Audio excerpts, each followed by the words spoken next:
that Voddie Baucham is no more. Don't you believe it? Don't you believe it? Don't you believe it? Because though I die, I will rise with Christ. It will not be the end of me, because Christ is raised, and I too will be raised with Christ. Voddie Baucham passed away, and it's devastating news. Heartbroken because of who he was and what he stood for. Truly a loss to the body of Christ. Voddie Baucham was a strong man of God. I mean, he stood for the truth. He spoke unapologetically about the Bible, about the gospel, about Christ, about the things of the Lord. He didn't sugarcoat anything or hold anything back. That's what I appreciated the most about Voddie Baucham, is he stood for the truth, bar none. He didn't care what the agenda was or what was trendy in the moment.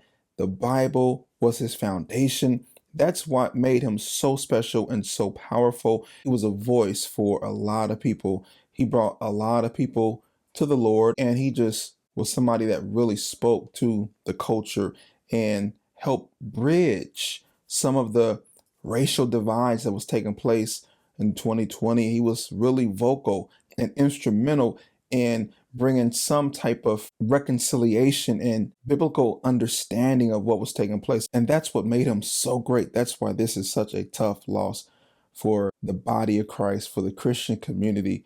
Voddie Baucham reached and touched a lot of people. He definitely had a major impact on my life, on my theology.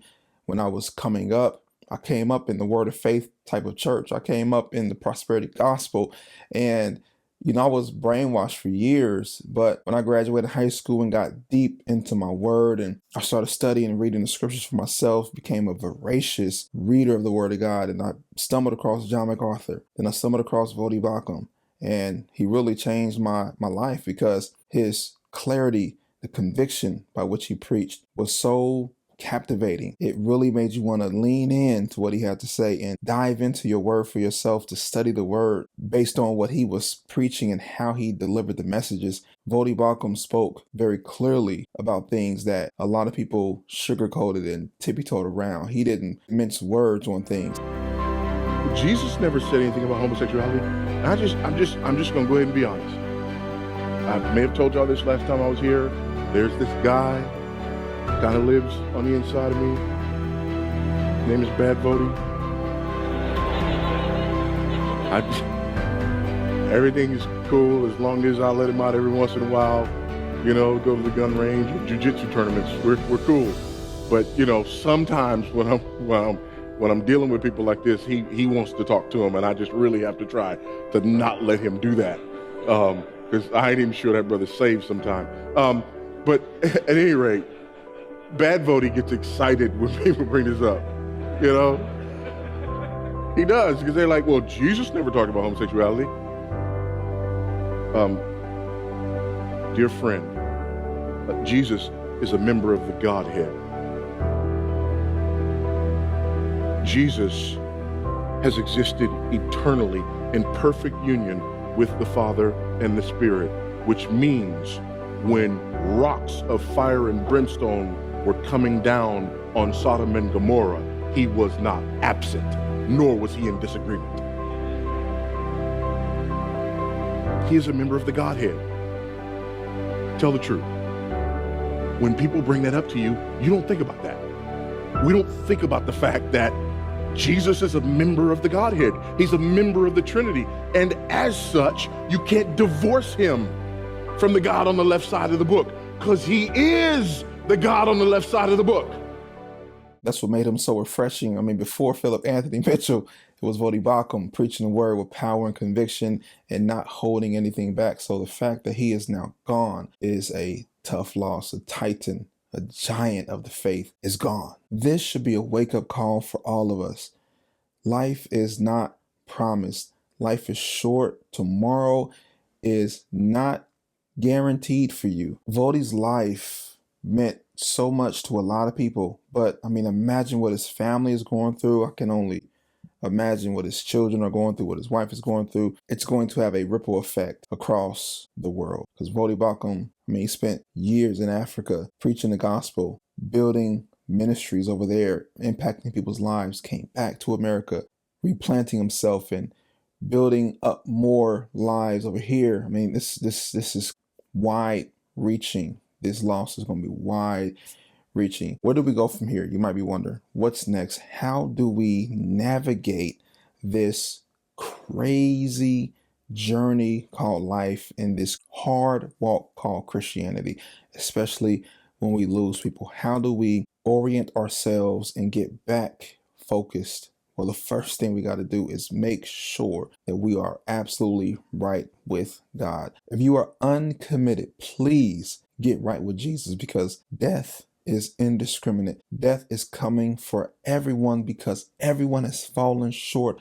of the glory of God. And the wages of sin is death. That is our earnings for our actions.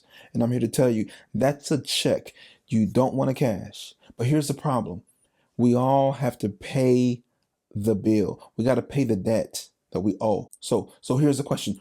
Who do you know that will be willing to pay all your debt? Well, that person is Jesus Christ. And we stand guilty before a holy and righteous God.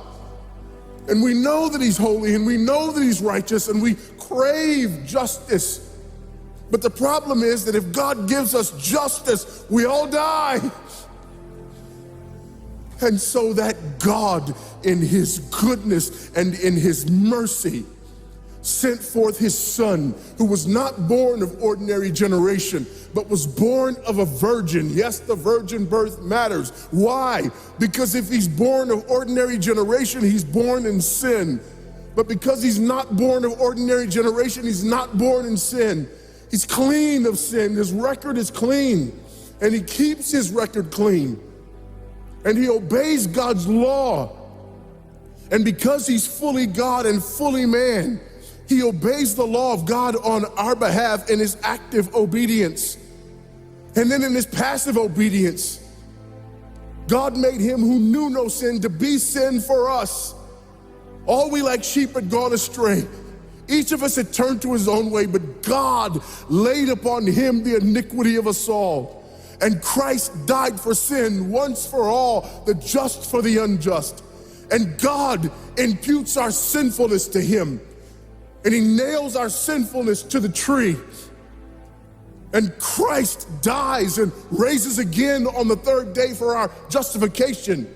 And there's another imputation. The righteousness of Christ is actually imputed to us so that God can be both just and the justifier of the one who places faith in Jesus Christ, so that all those who come to Christ may enter in, so that all those who place faith in Christ might be saved, but not only saved, but sanctified, because he's the firstborn of many brethren.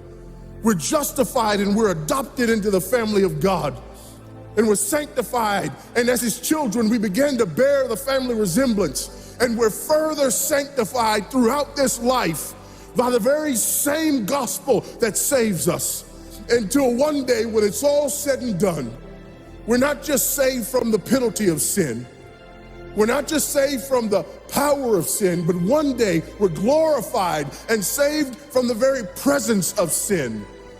That's the gospel that we preach. That's the gospel that we need. And that's the gospel that's more than enough. Don't you pity me? You pity the one who wants to hold on to Jesus without holding on to the resurrection. You pity the one who has absolutely no hope because they have no resurrected Christ. Don't you dare pity the one who believes in the death, burial, and resurrection of the only begotten Son of God, because they are indeed the only people who have hope. That is hope. Christ is raised. Use these deaths as a catalyst for your eternal life if you've never made Christ your Savior. Because that is what Voddie Baucham, Charlie Kirk, John MacArthur, and many others would want you to do. If you enjoyed this video, you want more content like this, do me a favor and subscribe to the channel. Like this video. I'll be back very soon with another video. This is Pastor Frederick. This is about a book, and everything I do is about a book. Peace.